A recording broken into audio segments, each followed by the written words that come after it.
Long before gloves, cages, or octagons, there was pankration, a combat sport so fierce the ancient Greeks said it blurred the line between athlete and warrior. No rounds, no weight classes, no mercy, only one rule: no biting, and no gouging out your opponent's eyes. Everything else? Fair game.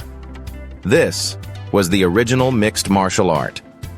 Our story begins in 648 BCE, at the 33rd Olympic Games in ancient Greece. The crowd roared as two men stepped into the sand-filled arena, stripped of armor, armed only with their skill. They practiced pankration, a word meaning all powers. It combined the strikes of boxing, the grapples of wrestling, and the philosophy of Arete, the pursuit of excellence.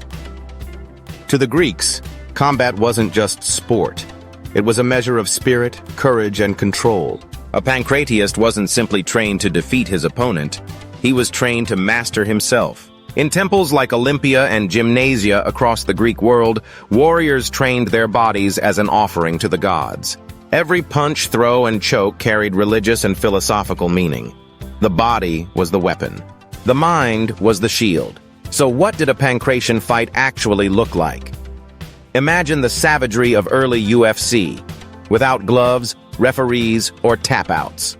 The rules were simple: no biting, no eye gouging.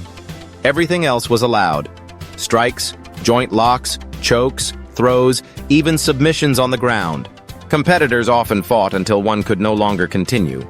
Some died in the arena, others won by forcing their opponent to signal defeat with a raised finger. Incredibly, referees carried sticks to strike fighters who disobeyed, but they rarely intervened.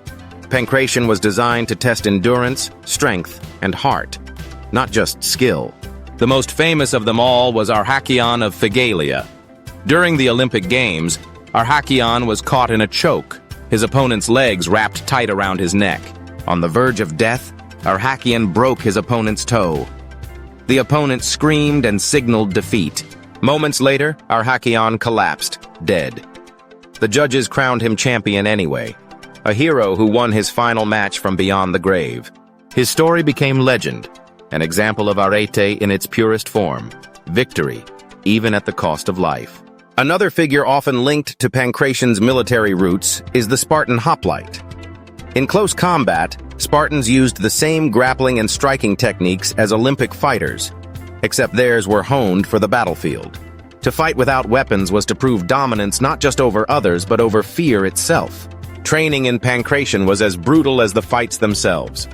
Athletes practiced in the palestra, open-air training grounds covered in fine sand. They conditioned their bodies with weights, shadow fighting, and drills known as anapale, an ancient form of sparring.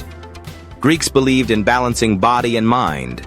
Alongside fighting, athletes studied philosophy, music, and mathematics, a holistic approach that shaped the ideals of martial training for centuries to come. Even Plato was said to admire pankration, calling it the most complete physical art.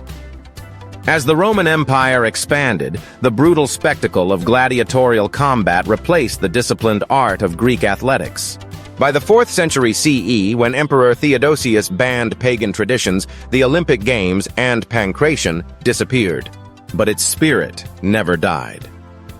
Centuries later, scholars began connecting ancient pankration to modern combat sports. Its hybrid style, blending striking and grappling, became the blueprint for today's mixed martial arts.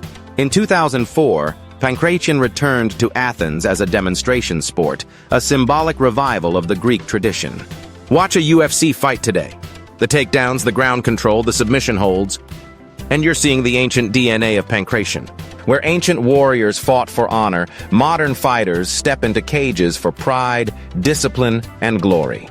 But the philosophy remains the same. To fight is to face fear. To win is to master oneself. To achieve arete, excellence in mind, body, and spirit. Pankration wasn't just the world's first MMA. It was the beginning of a 2,600-year tradition, proving that combat, when done with purpose, is the truest expression of human will. This was the story of pankration, the forgotten father of modern martial arts. From the sands of Olympia to the bright lights of Las Vegas, its blood still runs through every fighter who steps into the ring. For more martial arts history documentaries, from Samurai Bushido to the origins of Brazilian Jiu-Jitsu, subscribe to JMurrayAthletics, where combat meets culture.